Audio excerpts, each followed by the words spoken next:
اللہ کی قربت کے راستے کیا ہیں؟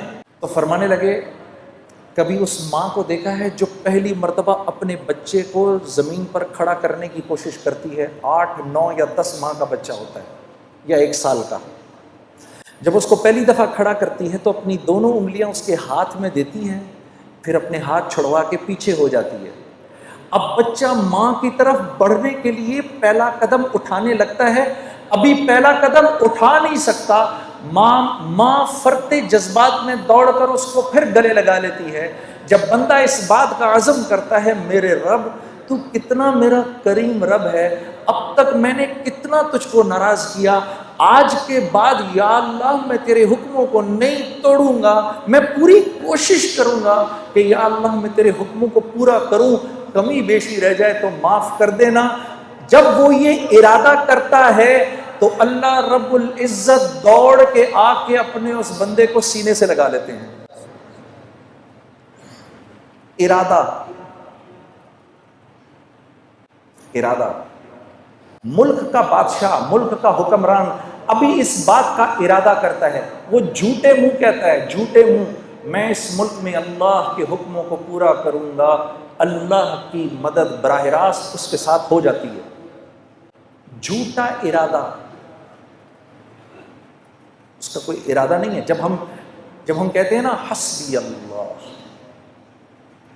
سوچے سمجھے بغیر ہم کہیں نا حسبی اللہ، بس اللہ میرے لیے کافی ہے، اللہ کافی ہو جاتا ہے۔ حسبی اللہ لا الہ الا هو علیہ توکلت وہو رب العرش العظیم۔ میرے دوستو یہ وہ دعا ہے جو دن میں اگر کوئی 7 مرتبہ شروع میں اور 7 مرتبہ شام میں اس دعا کو پڑھ لے پورے دن کے لیے، اور یہ وہ واحد دعا ہے جس کے بارے میں اللہ کے نبی نے فرمایا یہ میرا کوئی امتی اگر دھیان کے بغیر بھی پڑھے گا اللہ سارا دن اس کے ساتھ ہو جائیں گے۔ حسبی اللہ، میرا اللہ میرے ساتھ ہے۔ کبھی اکیلے میں بیٹھنا، اللہ سے اپنے گناہوں کی معافی مانگ کے پھر تھوڑی دیر میں دل کو ایک تسکین ہوگی، 2 آنسو نکلیں گے، سمجھ جانا اللہ نے خوش ہو کے معاف کر دیا۔ پھر کہنا آنکھیں بند کر کے حسبی اللہ، پھر یاد کرنا کہ بھائی نے کہا تھا یہ بات، ساری دنیا کا مزہ ایک طرف، یہ جو 2 بول تم بولو گے حسبی اللہ، اللہ ایسا سکون دل میں دیں گے کہ تم کہو گے دنیا کی دولت بھی اس کے آگے ہیچ ہے۔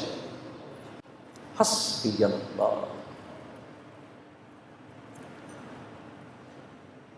تو ہمارا مسئلہ نیکیاں کرنا نہیں ہے، نیکیاں تو ہیں، دیکھو کتنا بڑا مجمع آ گیا جمعہ پڑھنے کے لیے، باہر بھی کتنے بیٹھے ہیں۔ ہمارا مسئلہ نیکیاں کرنا نہیں ہے، ہمارا مسئلہ برائی سے بچنا ہے۔ برائی سے نہیں بچا جاتا۔ برائی سے بچنے کا کیا مطلب ہے؟ کیا گناہ نہیں ہوں گے؟ نہیں، گناہ ہوں گے، برائی سے بچ۔ متقی کون ہے؟ وہ جو گناہ نہیں کرتا؟ نہیں، متقی تو وہ ہے جو گناہ کرتا ہے فوراً معافی مانگ لیتا ہے، یہ متقی ہے۔ گناہ کیا معافی مانگ لو، اللہ مجھے معاف کر دے، معاف ہو گیا۔ پھر گناہ ہوا، یا اللہ مجھے معاف کر دے، پھر معاف ہو گیا، یا اللہ معاف کر دے۔ کرتے کرتے کرتے اللہ رب العزت ایک وقت آتا ہے، اللہ فرماتے ہیں میرے بندے چل دیکھتے ہیں کہ تو معافی مانگ کے تھکتا ہے یا ہم معاف کر کے تھکتے ہیں۔ تو معافی مانگ مانگ کے تھک جائے گا، ہم معاف کر کے نہیں تھکیں گے۔ یہ تو ہم اللہ کو پہچانتے نہیں۔ آپ دیکھو یہ اسکول میں تو سبھی گئے ہیں، 8 بجے کا ٹائم، بھائی 8 بجے اسکول میں جانا ہے، 8 بجے نہیں پہنچو گے تو کیا ہو جائے گا؟ گیٹ بند ہو جائیں گے۔ اس کے بعد گھسنے دیں گے اندر؟ نہیں گھسنے دیں گے، چلو بھائی باہر نکلو، ادھر سے گھر جاؤ۔ اب ادھر مؤذن اذان دیتا ہے، اللہ اکبر اللہ اکبر، اس رب سے بڑا کوئی نہیں ہے، یہی سب سے بڑا ہے۔ اذان ہو گئی، اذان کے بعد اللہ رب العزت کا حکم آنا چاہیے تھا، چلو بھائی بند کرو، مسجد کو بند کرو، اب کوئی مسجد میں نہیں داخل ہوگا۔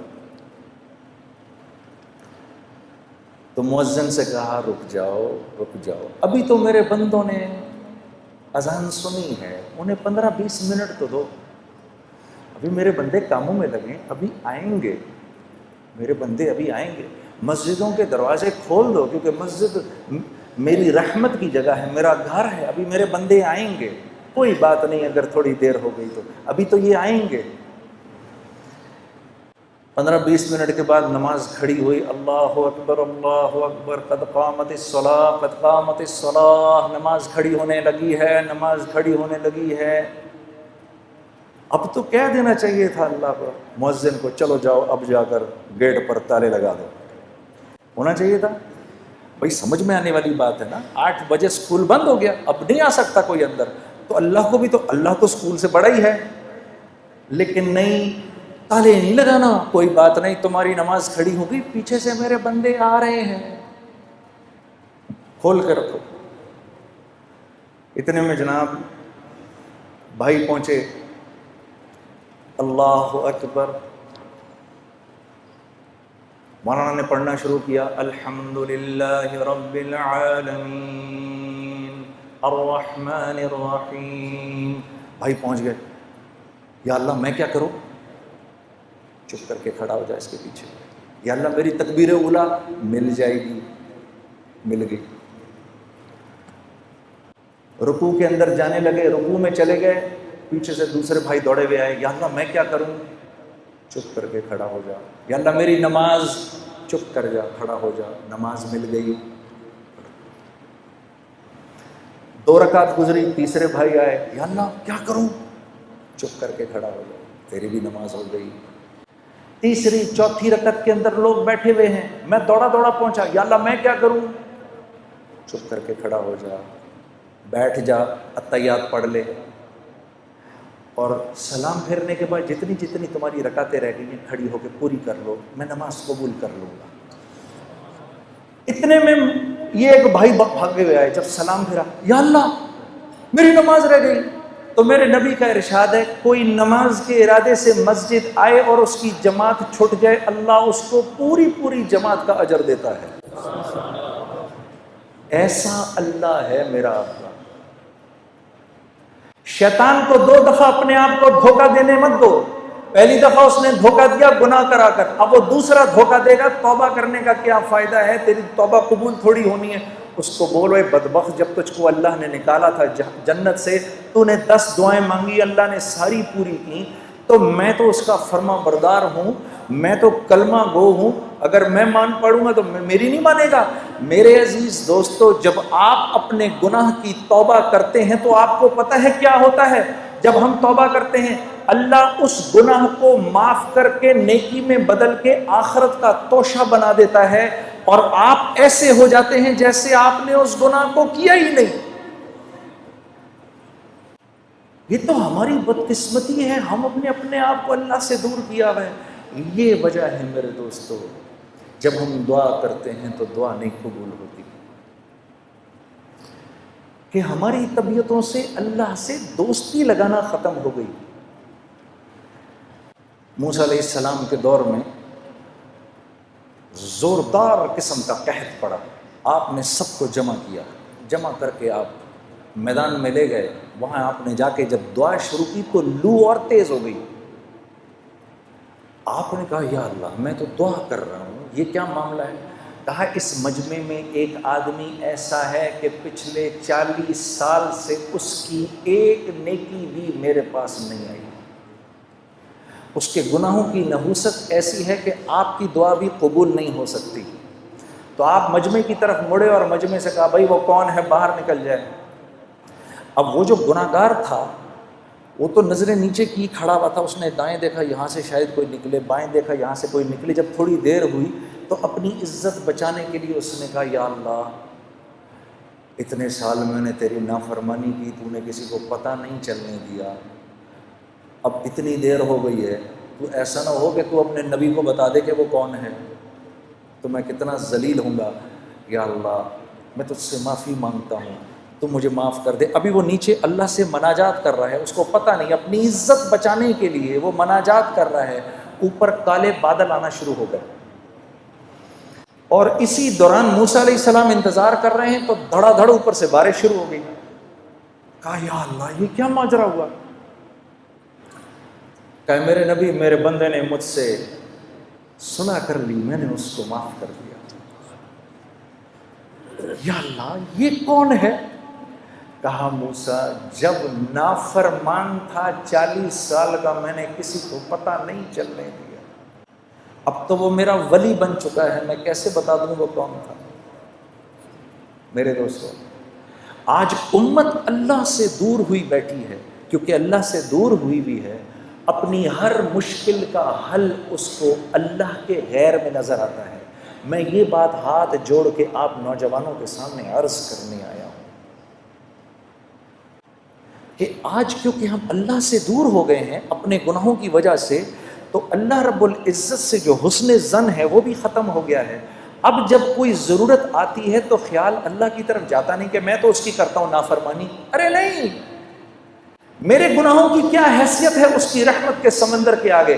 یہ راوی کے دریا میں اپنی ہم اگر 100 قمیضیں لے جائیں اور صاف کر لیں تو راوی کتنا گندا ہو جائے گا؟ ارے 1000 قمیضیں لے جاؤ، 1,00,000 قمیضیں لے جاؤ، 1 کروڑ قمیضیں لے جاؤ، جاؤ جا کے راوی کے اندر دھو، راوی نے کیا گندا ہونا ہے؟ تو یہ تو دنیا کا ایک بہتا ایک عام دریا ہے. اللہ کی رحمت کا جوش مارتا دریا، اس کے سامنے ہمارے گناہوں کی کیا قیمت ہے؟ کچھ بھی نہیں. بس آدمی بے غیرت نہ بنے، بے باک نہ ہو جائے کہ وہ تو غفور الرحیم ہے جو کرنا ہے کرو. یہ نہ ہو، اندر طبیعت میں اس بات کی ندامت ہو تو یاد رکھو کہ اللہ کے ہاں طاعت کی استکبار سے معصیت کی استغفار زیادہ قیمتی ہے. ہاں میرے دوستو، آخری بات آپ سے عرض کرتا ہوں. دیکھو 5 باتوں کا خیال رکھنا، ٹھیک ہے؟ 5 باتوں کا خیال رکھنا. یہ اللہ کے نبی صلی اللہ علیہ وسلم کے سامنے مہاجرین کی جماعت بیٹھی ہوئی تھی، اور یہ مہاجرین کی جماعت کون ہے؟ یہ سابقون الاولون تھے سارے. سیدنا ابو بکر صدیق، سیدنا عمر، سیدنا عثمان، سیدنا علی، طلحہ، زبیر، عبد الرحمن بن عوف، سعد بن ابی وقاص، سعید بن زید، رضوان اللہ علیہم اجمعین. یہ لوگ بیٹھے ہوئے تھے، مسلمانوں کے اس وقت کے سابقون الاولون، جن کی قربانیاں جو تھیں اور جن کو اللہ نے دنیا میں ہی جنت کی بشارتیں دے دی تھیں، تو یہ بیٹھے ہوئے تھے آپ کے سامنے. تو آپ نے فرمایا اے مہاجرین کی جماعت، 5 چیزیں ایسی ہیں اور میں اللہ کی پناہ مانگتا ہوں کہ یہ 5 چیزیں تم لوگوں میں آئیں. ذرا غور سے سننا میری اس بات کو. پھر آپ نے فرمایا جس قوم میں بے حیائی عام ہو جاتی ہے، لوگ بے حیا ہو جاتے ہیں، اللہ اس قوم پر ایسے امراض بھیجتا ہے کہ جس کا پچھلوں نے کبھی سنا بھی نہیں ہوتا. اللہ ان میں ایسی اموات بھیجتا ہے کہ جس کا پچھلوں نے کبھی سنا نہیں ہوتا. نمبر 1. نمبر 2، پھر آپ نے فرمایا کہ جس قوم میں تاجر بے ایمان ہو جائے، ناپ تول میں کمی شروع کر دے، اور میں یہ عرض کرتا ہوں کہ جس قوم کا غریب ٹھیلے والا بھی اگر لوگوں کو دھوکہ دینا شروع کر دے، 4 اچھے مالٹے اٹھائے، 8 گندے سڑے اٹھائے، جس قوم کا جو قوم ناپ تول میں بے ایمانی شروع کر دے، معاملات میں بے ایمانی شروع کر دے، اللہ ان کے اوپر ایک ایسا ظالم بادشاہ مسلط کرتے ہیں جو نہ ان کے بڑوں پر رحم کھاتا ہے، نہ ان کے بچوں سے شفقت کرتا ہے. دوسری بات ہو گئی. تیسری بات، پھر آپ نے فرمایا جس قوم کے لوگ زکوٰۃ کو تاوان سمجھتے ہیں، ان پر رزق تنگ کر دیا جاتا ہے.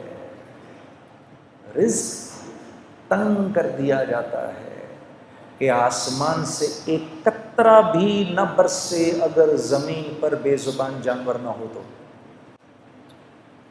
3 باتیں. چوتھی بات آپ نے فرمایا جو بات بات پہ جھوٹ بولتے ہیں، چکر دیتے ہیں اور اپنے وعدوں سے پھر جاتے ہیں.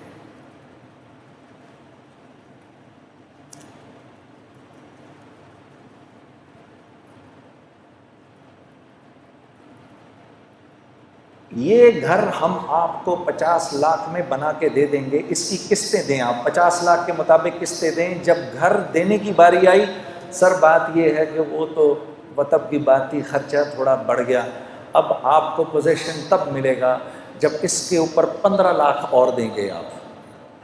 کیوں؟ کیونکہ اب اس گھر کی قیمت مل رہی ہے 70 لاکھ، ہم تو سر اس کے تو 70 مل رہے ہیں اس وقت، ہم تو پھر 5 چھوڑ رہے ہیں آپ کو. اف، یہ میرا آنکھوں دیکھا حال ہے. وعدہ خلافی، وعدہ خلافی، وعدہ خلافی. کبھی یہ بھی تو کر کے دیکھو. جنید صاحب، یہ میں کیونکہ آپ کو ایگری کر گیا تھا، پہلے آپ کو زبان دے گیا تھا، 25,000 روپے مہینے پہ میں اس جگہ کی آپ کو زبان دے گیا تھا.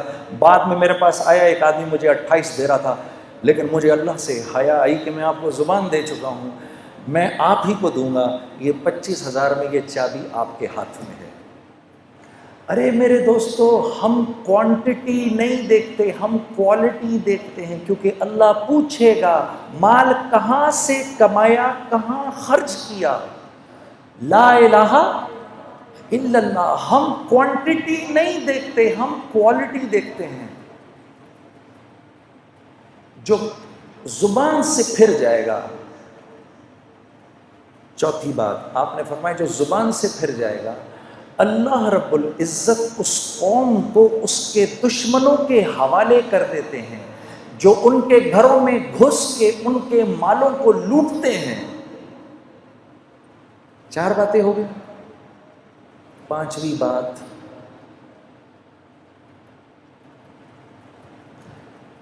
جس قوم سے عدل اٹھ جائے، جس قوم سے عدل اٹھ جائے، جہاں قانون پامال ہو، اللہ اس قوم میں آپس میں خانہ جنگی کروا دیتے ہیں. گناہ کیا ہے اور سزا کیا ہے؟ اب آپ مجھے بتاؤ، فوجیں جمع کرنے سے یہ مسئلہ حل ہو سکتا ہے؟ میرے نبی، پہلے تو یہ بتاؤ، نعوذ باللہ من ذالک، میرے نبی کی بات غلط ہو سکتی ہے؟ یہ میں نے 5 چیزیں آپ کو بتائیں، بتاؤ ان 5 چیزوں کے ٹھیک ہونے کا تعلق میری ذات سے ہے یا پولیس اور فوج یا ایلیٹ فورسز سے ہے؟ کس سے ہے اس بات کا تعلق؟ کس سے ہے بھائی؟ میری ذات سے ہے. میں ٹھیک ہو گیا، یہ سارا معاملہ ٹھیک ہو جائے گا. بس یہ گزارش میں آپ کے سامنے کرنے آیا. اللہ آپ لوگوں کو بہت بہت جزائے خیر دے. السلام علیکم ورحمۃ اللہ وبرکاتہ.